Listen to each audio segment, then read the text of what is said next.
రాకడ గురించి కొన్ని విషయాలు నేర్చుకుందాం. చాలా కాలమైంది మనం దేవుని యొక్క రాకడను గురించి నేర్చుకుని చాలా కాలమైంది కనుక కొన్ని నిమిషాలు దేవుని యొక్క రాకడను గురించి మనము జ్ఞాపకం చేసుకుందాం. ఎందుకంటే మీకు తెలుస్తుందో తెలియట్లేదో కానీ ఒకటి వాస్తవము, మనము చివరి రోజుల్లో ఉన్నాం, ముగింపు రోజుల్లో ఉన్నాం, ఎండ్ డేస్లో మనము ఉన్నాం. దేవుడు ఏవైతే చెప్పాడో అవన్నీ కళ్ళకు కట్టినట్లుగా నెరవేరుతున్నాయి.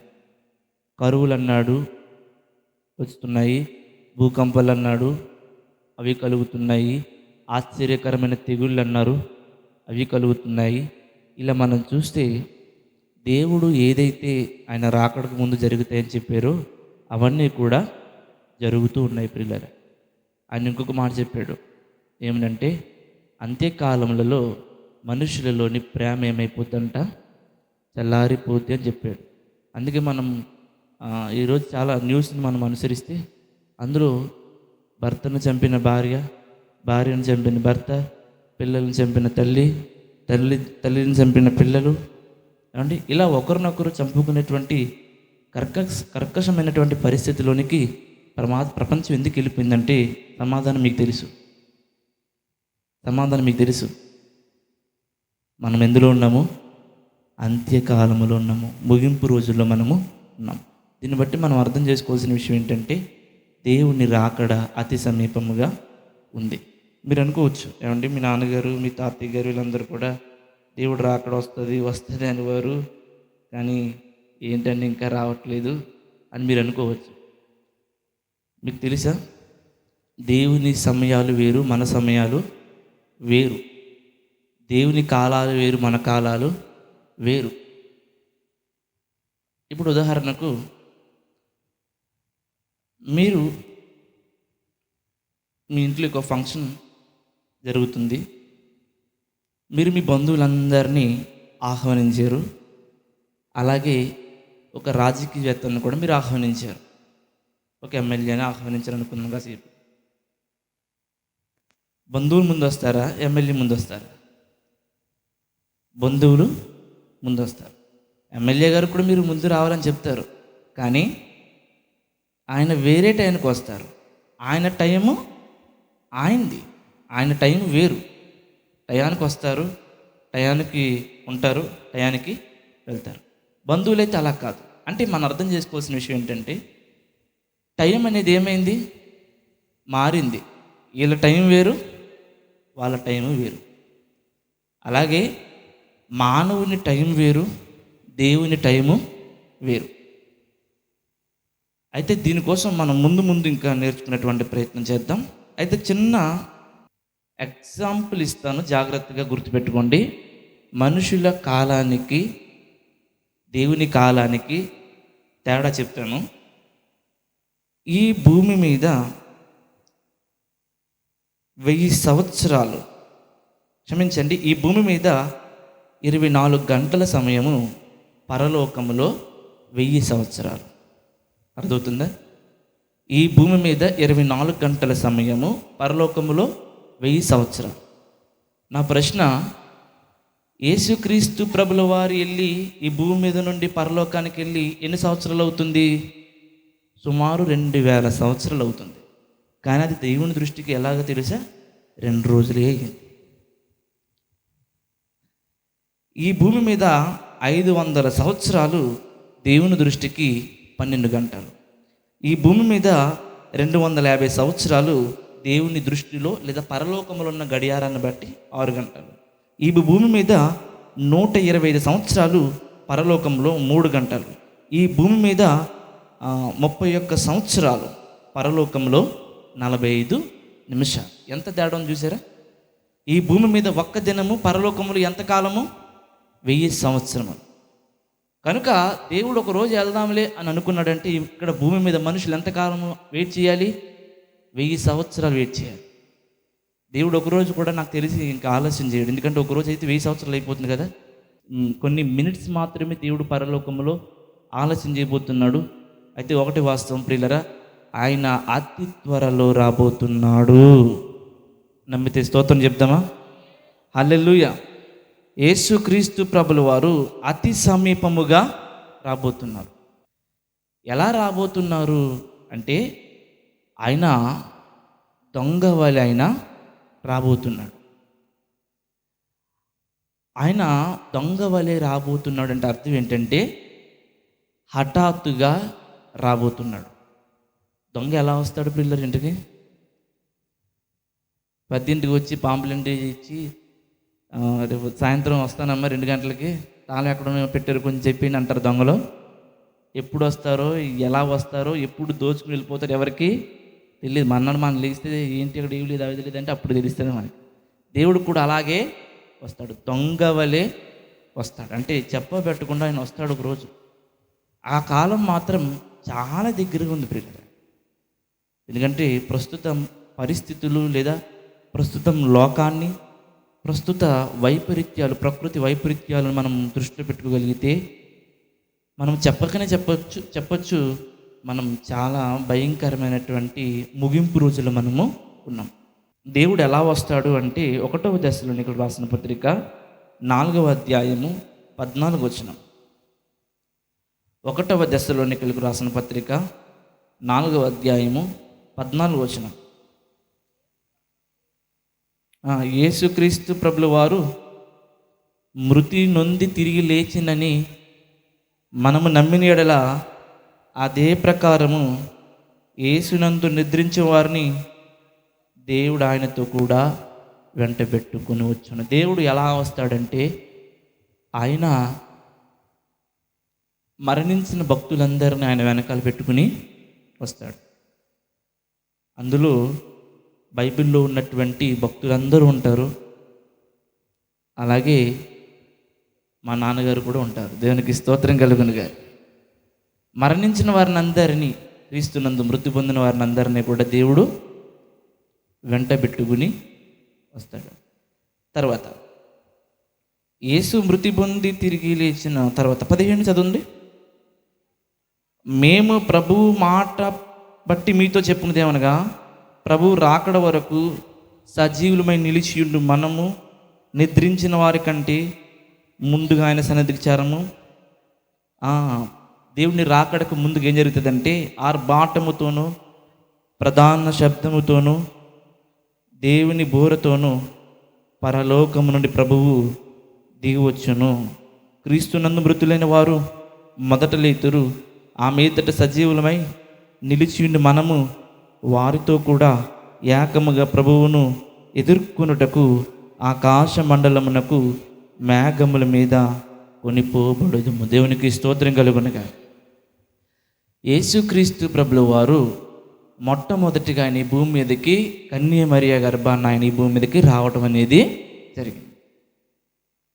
అయితే రెండవసారి ఈ భూమి మీదకి ఆయన కొదమ సింహంగా ఆయన రాబోతున్నాడు. చాలామంది డౌట్ రావచ్చు, ఎందుకండి 2 సార్లు వచ్చాడు, ఒకసారి వచ్చాడు ఆయన మరలా రెండోసారి రావడం ఎందుకు అనేటువంటి డౌట్ కొంతమందిలో ఉండొచ్చు. కారణం ఏంటంటే చిన్నప్పుడు మేము స్కూల్ చదువుతున్నప్పుడు మా స్కూల్లోకి ఇప్పుడు వస్తున్నారు మరి రావట్లేదు నాకు తెలియదు, కానీ కొన్ని వస్తువులు అమ్మటానికి కొంతమంది వచ్చేవారండి. అంటే స్పెషల్గా ఉండేటువంటి కొన్ని పెన్స్ కానీ తర్వాత ఎరేజర్స్ ఇలాగ కొంచెం ఆసక్తికరంగా ఉండేటువంటి వాటిని అమ్మడానికి వచ్చేవారు. వారు వచ్చి మొదటగా వాటిని ఎక్స్ప్లెయిన్ చేసేవారు. ఇది ఎలా ఉంటుంది, ఇది ఎలా ఉంటుంది అని. అంటే కొన్ని ప్రత్యేకమైనటువంటి స్టూడెంట్స్కి సంబంధించినటువంటి వస్తువులను వాటిని చూపించేవారు. వాటి కోసం ఎక్స్ప్లెయిన్ చేసిన తర్వాత వారు ఏమనేవారంటే, మరలా రేపు వస్తాము, అప్పుడు మీరు ఏం తెచ్చుకోవాలి, డబ్బులు తెచ్చుకోవాలి, అప్పుడు మరలా మీరు కొనుక్కుని వెళ్ళి తిరిగానన్న. ఈరోజు వచ్చాడు, ఎక్స్ప్లెయిన్ చేశాడు, రేపు పొద్దున్న వచ్చి ఏం చేస్తాడు, వారికి ఇస్తాడు. గట్టిగా స్తోత్రం చెప్దాం.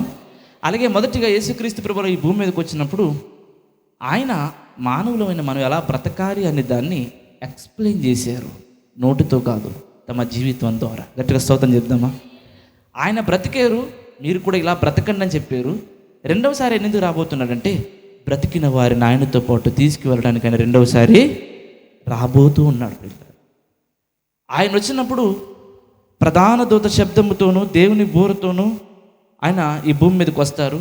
వచ్చినప్పుడు ఏం జరుగుతుందంటే ఈ భూమి మీద ఉన్నటువంటి భక్తులైన వారందరినీ కూడా ఆయన తనతో పాటు ఎత్తుకుని పరలోక రాజ్యానికి తీసుకువెళ్ళిపోతాడు. ప్రియులరా, ఇవి నమ్మశక్యంగా ఉండవు, కానీ ఖచ్చితంగా ఇవి 100% కూడా వాస్తవం. నమ్మకపోతే నష్టపోయేది మీరే, దానికి సేవకునికి ఏ సంబంధము లేదు. దేవుని మాటను మనము ఖచ్చితంగా నమ్మి తీరాలి. ఎందుకంటే మన దేవుడు ఎలాంటి వాడంటే యథార్థమైనటువంటి నిజమైనటువంటి దేవుడు. దేవునికి స్తోత్రం కలుగును గాక. హల్లెలూయా. చూద్దాం, ఇక్కడైతే మనకి ఏం అర్థమవుతుందంటే యేసుక్రీస్తు ప్రభుల వారు ఆయన మధ్యాకాశానికి వచ్చినప్పుడు అందరూ కూడా ఏకముగా కూడి ఎవరిని ఎదుర్కొంటారంట? ప్రభువుని ఎదుర్కొంటారంట. ఇక్కడ కొన్ని డౌట్స్ రేజ్ అవుతుంటాయి. నిజంగా ర్యాప్చర్ అనగా రాకడ విషయంలో కొన్ని చాలా డౌట్స్ అనేవి ఎక్కువగా ఉంటాయి మనకి. ఎలా ఎదుర్కొంటామండి? ఈ దేహంతో మనం ఎలా ఎదుర్కొంటాము? దేవుడు వస్తాడు, మధ్యాకాశానికి వస్తాడు ఆయన భవిష్యత్తులో. మనం ఎలా ఎదుర్కొంటాం అంటే 1 కొరింథీయులకు రాసిన పత్రిక 15వ అధ్యాయము, ఇక్కడ దానికి క్లారిటీ ఉంటుంది. మనిషి ఇందాక మనం చదివిన వచనములో అందరము ఏకముగా ప్రభువుని ఎదుర్కొంటాం అని ఇందాక వాక్యంలో మనం చదువుకున్నాం. ఏకముగా అంటే ఒకేసారిగా మనందరము అలా పైకి ఆరోహణమవుతాం. ఎలా అవుతాం? దానికి సమాధానాన్ని ఇక్కడ ఇస్తున్నాడు అపోస్తలుడైన పౌలు గారు. 1 కొరింథీయులకు రాసిన పత్రిక 15వ అధ్యాయము 50 వచనం చదవండి. సహోదరులరా, నేను చెప్పున్నదేమనగా రక్తమాంసములు దేవుని రాజ్యమును స్వతంత్రించుకొన నేరవు. చదివారు కదా? దీని సారాంశం ఏమని మీరు అనుకుంటున్నారు అంటే అక్కడ యేసుక్రీస్తు ప్రభుల వారు అపోస్తలుడైన పౌలు ద్వారా చెప్తున్నటువంటి మాట ఏంటంటే, మీరు దేవుణ్ణి ఎదుర్కొంటాము. యేసుక్రీస్తు ప్రభుల వారు 2వ రాకడలో మేము దేవునితో పాటు పరలోక రాజ్యానికి వెళ్తామని మీరు అనుకుంటున్నారు. అయితే మీరు ఎలా వెళ్తారంటే శరీర మాంసములతో మీరు వెళ్ళరు. ఈ శరీరము మట్టి గనుక ఈ మట్టి శరీరం ఏమవ్వాలి? మట్టి అయిపోవాలి. అయితే ఈ శరీరము ఈ మట్టి మాంసములతో మనము దేవుని రాజ్యమునకు వెళ్ళాం ప్రియులరా. అయితే దానికి ఏం చెప్తున్నాడు ఒకసారి మరలా కొంచెం ముందుకు చదువుదాము. క్షయత అక్షయతను ధరించుకొనదు, మీకొక మర్మమును తెలుపుచున్నాను. మనమందరము నిద్రించము గాని నిమిషములో ఒక రెప్పపాటున కడబూరం రోగగానే మనమందరమును మార్పు పొందుదము. ఏమవుతామంట? మార్పు పొందుదాం. ఎప్పుడంట? కొంచెం అర్థం చేసుకోవడానికి ప్రయత్నించండి. మీకు మనసు పెడితే ఖచ్చితంగా పరిశుద్ధాత్మ దేవుడు అర్థమయ్యేటట్టుగా చేస్తాడు. మనకి ఉండాలి? ఆసక్తి అనేది ఉండాలి. అర్థం కాలేదంటే అర్థం కానట్టే ఉంటుంది. అర్థం చేసుకోవాలని మనము ప్రయత్నించినప్పుడు పరిశుద్ధాత్మ దేవుడు మనకు అర్థం కాని విషయాలను కూడా అర్థమయ్యేటట్టుగా చేస్తాడు. ఎందుకంటే పరిశుద్ధాత్మ దేవుడు మనకి సహాయకుడుగాను ఆదరణకర్తగా ఉన్నాడు. దేవునికి స్తోత్రం కలుగునుగా. కనుక అర్థం కావట్లేదని దయచేసి నిర్లక్ష్యం చేయొద్దు పిల్లరా. జాగ్రత్తగా మనసు పెట్టి వినేటువంటి ప్రయత్నం చేయండి. ఇక్కడ ఒక వచనాన్ని మనం గమనిస్తే ఏమంటున్నాడంటే, శరీర మాంసములతో మీరు పరలోక రాజ్యానికి చేరరు. మరొకసారి మాట చదువుదాం. 50 వచనము. సహోదరులారా, నేను చెప్పున్నది ఏమనగా రక్త మాంసములు దేవుని రాజ్యమును స్వతంత్రించుకొన నెరవు, క్షయత అక్షయతను ధరించుకొనదు. ఇదిగో మీకు ఒక మర్మము చెప్తున్నాను. మనమందరము చనిపోము కానీ ఒక నిమిషములో ఒక రెప్పపాటున. రాకడ ఎంతసేపట్లో జరుగుతుంది మీకు తెలుసా? నిమిషములో రెప్పపాటు అంటే సెకండ్లో రాకడ జరిగిపోతుంది ప్రియులగా. రాకడ ఎలా జరుగుతుంది అంటే సెకండ్లో జరిగిపోతుంది. యేసుక్రీస్తు ప్రభుల వారు రావడం, కన్ను మూసి కన్ను తెరిచేలోపు భక్తులందరూ ఈ భూమి మీద ఖాళీ అయిపోతారు. నా మాటలు మీకు అర్థమవుతున్నాయి పిల్లరే? కన్ను మూసి కన్ను తెరిచే లోపల రాకడ జరిగిపోద్ది. కన్ను రెప్ప పాటులో కడబూరం రోగగానే, దేవుని రాకడ సమయంలో దేవుడు వచ్చినప్పుడు పిల్లరా ఒక బూర మోగుతుందండి. ఆ బూర శబ్దాన్ని ప్రపంచమంతా వింటుంది. గట్టిగా స్తోత్రం చెప్తాం. దాన్ని చివరి బూర అంటారు, కడవరి బూర అంటారు. అయితే ఇక్కడ అంటున్నాడు కదా, ఒక రెప్పపాటున కడబూరం రోగగానే మనమందరము మార్పు చెందుతాము. మనమందరము అంటే క్రీస్తును నమ్మి, క్రీస్తు నందు బాప్తిస్మం పొంది, మారు మనసు పొంది, పరిశుద్ధులైన వారందరూ మార్పు చెందుతారంట. ఎలా మార్పు చెందుతారండి? ఏం మార్పు చెందుతారని అంటే చదువుతాం. బూరమురగెను, అప్పుడు మృతులు అక్షయులుగా లేపబడుదురు, మనము మార్పు పొందుదుము.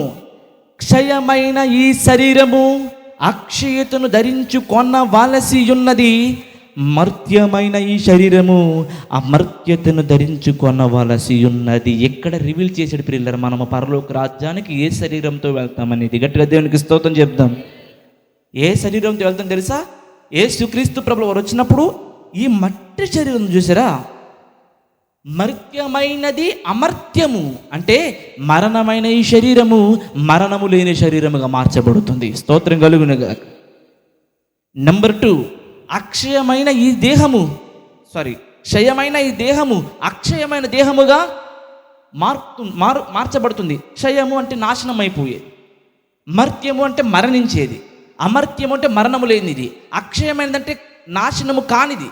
ఈ నాశనం అయిపోయి ఈ శరీరము, మరణమైనటువంటి శరీరము మరణము కాని శరీరముగా మార్చబడుతుంది, నశించిపోని శరీరముగా మార్చబడుతుంది. ఆ శరీరం పేరేంటో మీకు తెలుసు.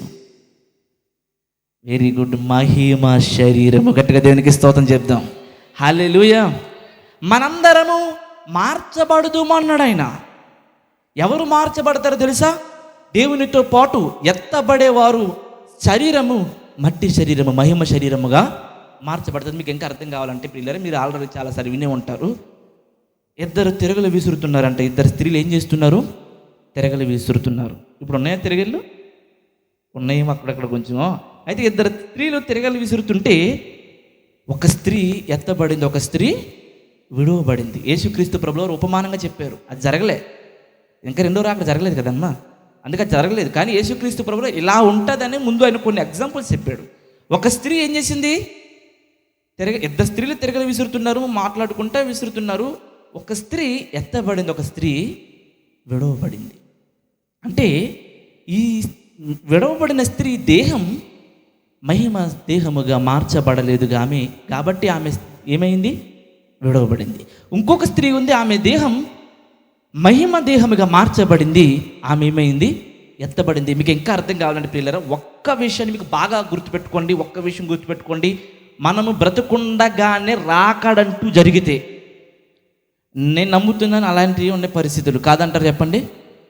ఒకవేళ మనం ఉండగానే గనక రాకడ వస్తే, లేదా మనం తర్వాత తరానికి గనక ఒకవేళ రాకడ అనుభవం ఒకవేళ వస్తే గనక ఏం జరుగుతుందో క్లియర్గా ఒక విషయం చెప్పనా? ఫర్ ఎగ్జాంపుల్, ఒక 2 భార్యాభర్తలు ఉన్నారు. అందులో భర్త చాలా మంచివాడు, భార్య మంచిది కాదు అనుకుందాం. లేదా భార్య మంచిది, భర్త మంచిది కాదు. ఎవరో ఒకళ్ళు మంచిది, ఎవరో ఒకళ్ళు చెడ్డలు అనుకుందాం. ఒకళ్ళు పనికి వెళ్ళారు అనుకుందాం, షాప్కి వెళ్ళారు అనుకుందాం. భార్య ఇంట్లో వంట చేస్తుంది, భర్త పని మీద బయటికి వెళ్ళాడు. అదే సమయంలో యేసుక్రీస్తు ప్రభుల వారు వస్తే, ఒకవేళ ఈ భార్య గనక పరిశుద్ధమైనది, దేవుని నమ్మింది, భక్తి కలిగింది అయితే, అదే సమయానికి యేసుక్రీస్తు ప్రభుల వారు వస్తే ఆ భర్త ఇంటికి వచ్చినప్పటికీ భార్య ఆమెకు కనబడద్దు. అర్థమైందన్నమాట మీకు? అర్థమైందా? ఆమె సారీ ఉండిపోద్ది, ఆమె పెట్టుకున్న వస్తువులు ఉండిపోతాయి, ఆమె పెట్టుకున్న వాచ్ అవన్నీ ఉండిపోతాయి, కానీ దేహం ఉండదు. ఎందుకు తెలుసా? యేసుక్రీస్తు ప్రభువు 2వ రాకడ జరిగింది, మట్టి దేహము మహిమ దేహముగా మార్చబడి ఆమె పరలోకానికి వెళ్ళిపోయింది. దేవునికి స్తోత్రం కలుగును.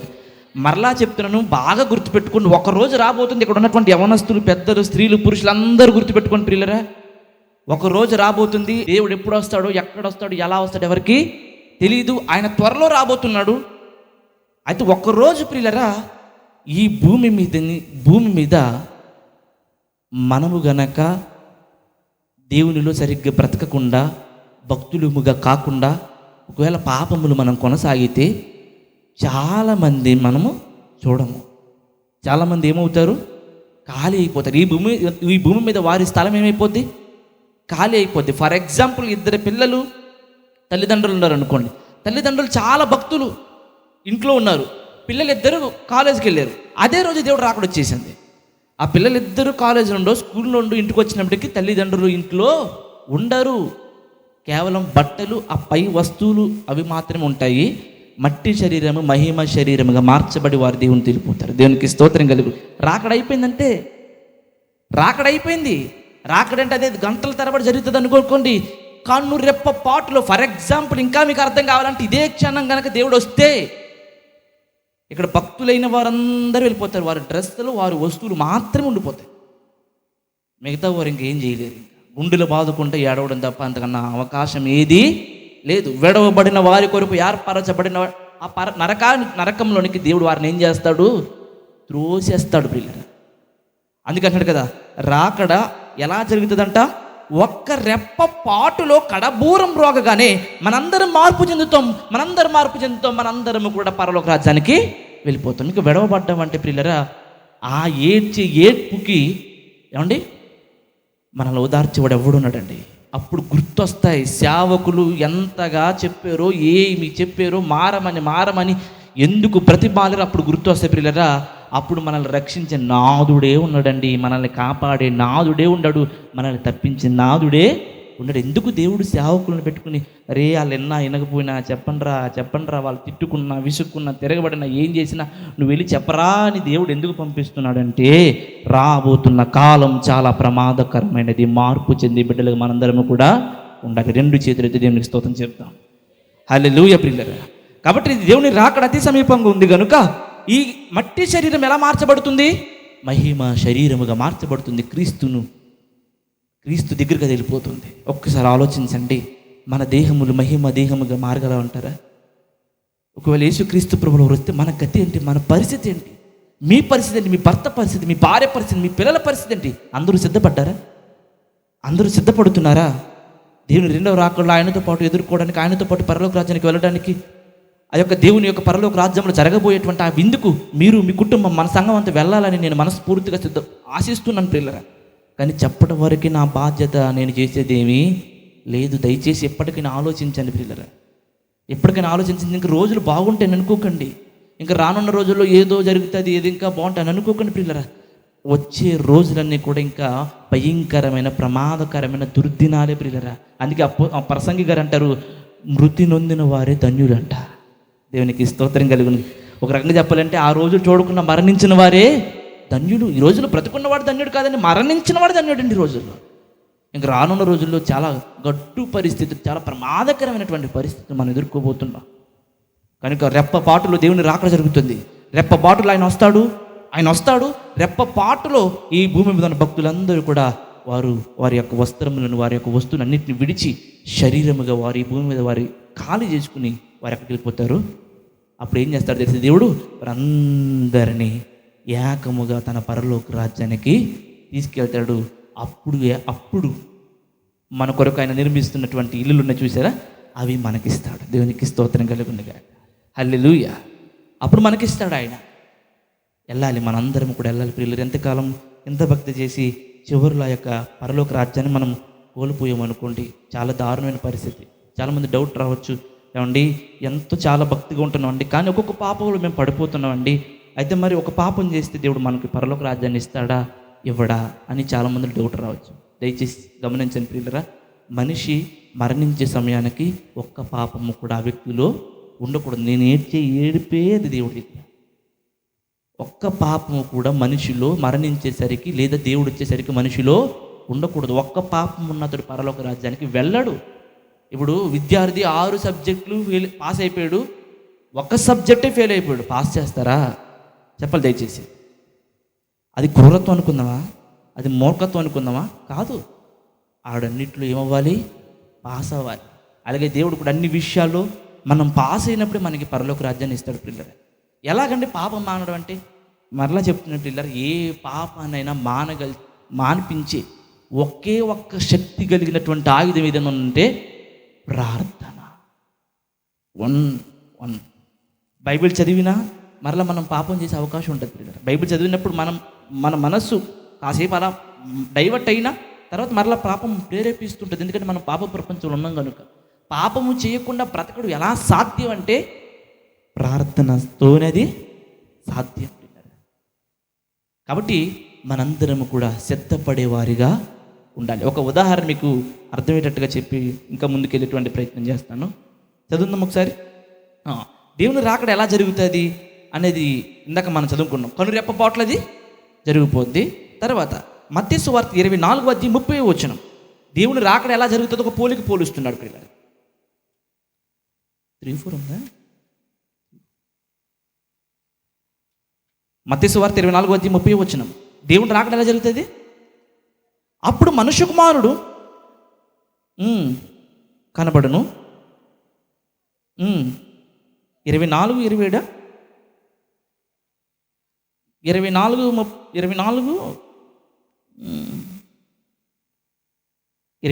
చదవండి ఒకసారి. మెరుపు తూర్పున పుట్టి పడమటి వరకు ఎలాగూ కనబడునో అలాగే మనుషుడు కుమారుని రాకడను ఉండును. దేవుడు రాకడ ఎలా ఉంటుంది చెప్తున్నాడు. దేవుడు రాకడంటే ముందు శ్రమలు చాలా ఉంటాయి, కానీ దేవుని రాకడ కన్ను మూసి కన్ను తెరిచే లోపల కాలైపోతుంది బ్రిల్లర్, అంతే. కన్ను రెప్ప పాట అక్కడ ఇంకో ఎగ్జాంపుల్ ఇస్తున్నాడు. అదేంటంటే మెరుపు చూసారా, వర్షాలు వచ్చినప్పుడు ఉరుముతాయి కదా, మెరుపు అలా వెలుగొచ్చి అంతే, అది అలా కనిపించి అలా వెళ్ళిపోద్ది అంతే. ఒక ఉరుము అలా వెళ్ళిపోద్ది అంతే. దేవుడు రాకడ కూడా అలాగే జరిగింది. విడవబడ్డామా ప్రియులరా, మన జీవితాలు అయిపోయిందండి అంతే. విడవబడ్డామా నరకము తప్ప వేరే దారి లేదండి. దేవుడు ఎందుకు మనతో ఎక్కువగా మారండి అని మాట్లాడుతున్నాడంటే ఆయనకు తెలుసు ఆ నరకం అనేది ఎలా ఉంటుందో అనేది. కాబట్టి ప్రియులరా, మనము మరణించిన దేవుడే వచ్చిన మన యొక్క నివాస స్థలం పరలోకమే కావాలి, కానీ నరకం మాత్రం కాకూడదు. నేను సంఘం కోసం కూడా చేసేటువంటి ప్రార్థన అంతే ప్రియులరా. ఎందుకంటే నేను సంఘము నన్ను ప్రేమించినట్లుగా నేను సంఘాన్ని ప్రేమిస్తున్నాను కనుక నేనేం కోరుకుంటానంటే సంఘం అంతా కూడా పరలోక రాజ్యానికి రావాలయ్యా. వారు ఒకవేళ కొన్ని పొరపాట్లు పాపములు మానకపోతే నీవే వారికి సహాయం చేసి వారిని మాన్పించి ప్రభువా, వారికి తెలియడం లేదు నరకం ఏంటో పరలోకం ఏంటో, వాటి యొక్క ప్రభావం వారికి తెలియట్లేదనైనా కొన్నిసార్లు సంఘం విషయంలో కూడా నేను ప్రార్థిస్తుంటాను ప్రియులారా. ఎందుకంటే దేవుని మాట వాస్తవము కనుక దేవుని యొక్క రాకడ అది కనురెప్పపాట్లో జరిగిపోతుంది. దేవుని యొక్క రాకడ అదొక మెరుపు మెరిచినట్లుగా ముగిసిపోతుంది అని మనం అర్థం చేసుకోవాలి. పరిశుద్ధత అంటే అప్పటికప్పుడు వచ్చేసేది కాదు ప్రియులారా. అందుకే నేను అంటుంది ఏంటంటే మనం ప్రతి క్షణము సిద్ధపడి ఉండాలి. దేవునికి స్తోత్రం కలుగునుగా. దయచేసి సంగమా గమనించండి. నా బాధ మీకు అర్థమవుతుంది లేదు నాకు తెలియదు, కానీ మీ శ్రేయస్సు మీ భవిష్యత్ నిత్య జీవాన్ని దృష్టిలో పెట్టుకుని నేను చెప్తున్నాను. యవనస్తులు పిల్లలు పెద్దలందరూ ఆలకించండి. ప్రతి క్షణం సిద్ధపడదాం, ప్రతి క్షణం సిద్ధపడదాం. దేవుడు నిన్ను పిలుచుకున్నా లేక దేవుడే వచ్చినా ఏది జరిగినా ఆ సమయానికి నువ్వు ఎలా ఉండాలి? సిద్ధపడిపోయి ఉండాలి. వారి దగ్గర ఏం లేదు, నూనె లేదంటే ఏం లేదు, పరిశుద్ధత లేదు. వీరేం అన్యజనులు కాదు, వీళ్ళకి దేవుడు రాకడ వస్తుందని తెలుసు, వెలుగుతూ ఉండాలని తెలుసు, లోకాన్ని వెలిగించాలని తెలుసు, అన్నీ తెలుసు, కానీ దేవుడు రావట్లేదు కదా. చూడండి, స్కూల్లో పిల్లలు 2 రకాలు ఉంటారు. సార్ ఒక్కసారి కాసేపు బయటికి అలా రూమ్లో బయటికి వెళ్ళాడు అనుకోండి, సార్ వెళ్ళిపోయాడు అని చెప్పేసి ఏం చేస్తారు వీళ్ళు? సార్ ఉన్నంత వరకు మాత్రం వీళ్ళు చాలా సైలెంట్గా నటిస్తారు. అందరూ సైలెంట్గానే ఉంటారు, కానీ అల్లరోళ్ళు ఎక్కడ తెలుస్తారు తెలుసా? సార్ లేనప్పుడు సార్ సడన్గా వచ్చేసి ఎవరిని బాధేస్తుంటాడు. ఎందుకు? వాళ్ళకి ఏమి లేదు, క్రమశిక్షణ లేదు. సార్ అలా బయటికి వెళ్ళాడు, వీళ్ళు ఏం చేశారు? ఇక్కడ అంతే ఆలస్యమైంది, వీళ్ళు ఏం చేశారు?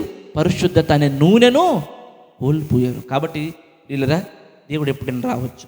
నేనైతే ఖచ్చితంగా ఏ విధము చేతనైనా సరే ఆయన సన్నిధికి చేరటానికి నేను అన్ని విధాల ప్రార్థనతో నేను సిద్ధపడుతుంటాను. ఎందుకంటే నాకైతే నరకానికి వెళ్ళాలన్న ఉద్దేశము లేదు. అందుకే నా నోటి మాటలు, నా ప్రవర్తన అన్నీ నేను మార్చుకుంటూ దేవుని పాదాలు పట్టుకుని నేను గోజాడుతుంటాను. మీకు కూడా అదే చెప్తున్నాను, మీ భక్తి మిమ్మల్ని ఏం చేస్తుంది?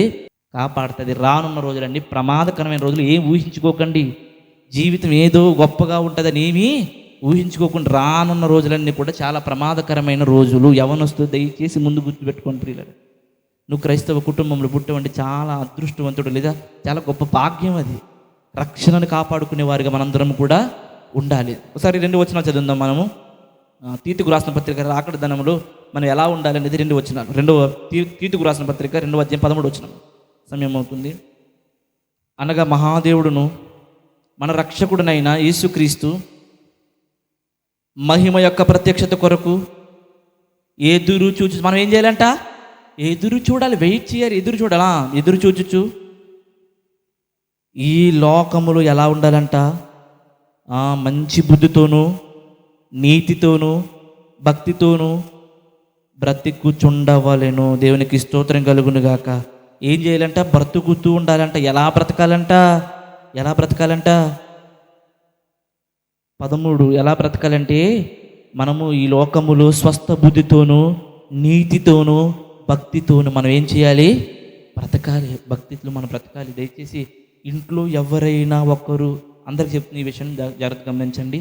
ఇంటిలో ఎవరైనా ఒకరు దారి తప్పుతున్నట్లుగా గమనిస్తే దయచేసి సరి చేయండి. పెద్దలు లేదా పిల్లలు ఎవరైనా ఒకరినొకరు సరి చేసుకోవాలి ఇంట్లో. అర్థమవుతుందా? ఎందుకంటే మీరు సరి చేయకపోతే మీ పిల్లలను లేదా మీ భర్తను లేదా మీ భార్యను, మీ కుటుంబం వారిని మీరే చేతుల ద్వారా ఎక్కడికి పంపించారు? నరకానికి పంపిస్తారు. కనుక కొన్నిసార్లు ప్రతి మనిషి కూడా దారి తప్పడం అనేది సహజం. అయితే భర్త దారి తప్పితే భార్య మరలా వారిని వెనక్కి తీసుకురావాలి. భార్య దారి తప్పితే భర్త వెనక్కి తీసుకురావాలి. పిల్లలు దారి తప్పితే తల్లిదండ్రులు తీసుకురావాలి. ఎందుకంటే ఒక్కరు పరలోక రాజ్యానికి వెళ్తే ఆనందం కాదు, కుటుంబం అంతా వెళ్తేనే ఆనందం. దేవునికి స్తోత్రం కలుగును గాక. హల్లెలూయా. మీ కుటుంబాన్ని మిమ్మును మీరు సిద్ధపరచుకోవాలి. మొదటిగా మిమ్మల్ని మీరు సిద్ధపరచుకోవాలి. రెండవది మీ కుటుంబాన్ని అంతటిని మీరే సిద్ధపరచాలి. నిజం ప్రియులారా, దేవుని రాకడ అతి సమీపముగా ఉంది. అందుకే అన్నాడు కదా, నీతితోనూ స్వబుద్ధితోనూ భక్తితోనూ మనం ఏం చేయాలంట? ఒక సంగతి ఏం చేయకూడదు, మరిచిపోకూడదు. చదవండి. ఏమనగా ప్రభువు దృష్టికి, ఇందాక చెప్పాను కదా, ముందు క్యాలెండర్ చెప్పాను కదా, సమయం. ప్రభువు దృష్టికి ఒక దినము 1000 సంవత్సరము వలె, 1000 సంవత్సరములు ఒక్క దినము వలె ఉన్నది. కొందరు ఆలస్యమని ఎంచుకుంటున్నట్లు ప్రభువు తన వాగ్దానమును గురించి ఆలస్యము చేయువాడు కాడు. కానీ ఎవడు నశించిపోవాలనని ఇష్టపడక అందరూ మారు మనసు పొందాలని ఆయన కోరుకుంటూ మీ ఎడల దీర్ఘశాంతం గలవాడు అన్నాడు. 10వ వచనం. అయితే ప్రభు దినము దొంగ వచ్చినట్లు వచ్చును. ఆ దినమున మహాకాశములు గతించిపోవును, పంచభూతములు మిక్కిటమైన వేండ్రముతో లయమైపోవును, భూమియు దాని మీద ఉన్న కృత్యములు కాలిపోవును, ఇవన్నీ లయమైపోవును. గనుక ఆకాశము రవులుకొని లయమైపోవునట్టు, పంచభూతములు మహావేండ్రముతో కరిగిపోవునట్టు దేవుని దినపు రాకడ కొరకు కనిపెట్టుచు. ఏం చేయమన్నాడు ఇక్కడ? కనిపెట్టండి. దేవుని కోసం కనిపెట్టండి ప్రియులారా. దేనికోసం కనిపెట్టదు? మీరు దేవుని రాకడ కోసం కనిపెట్టండి. ఆ తర్వాత దానిని ఆశతో అపేక్షించుచు మీరు పరిశుద్ధమైన ప్రవర్తనతోనూ భక్తితోనూ ఎంతో ఎంతో ఎంతో జాగ్రత్త గలవారై ఉండవలెను.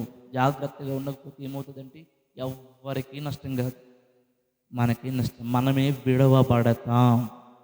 కనుక అంత్యకాలంలో ఉన్నాము, ప్రమాదకరమైన రోజుల్లో ఉన్నాము.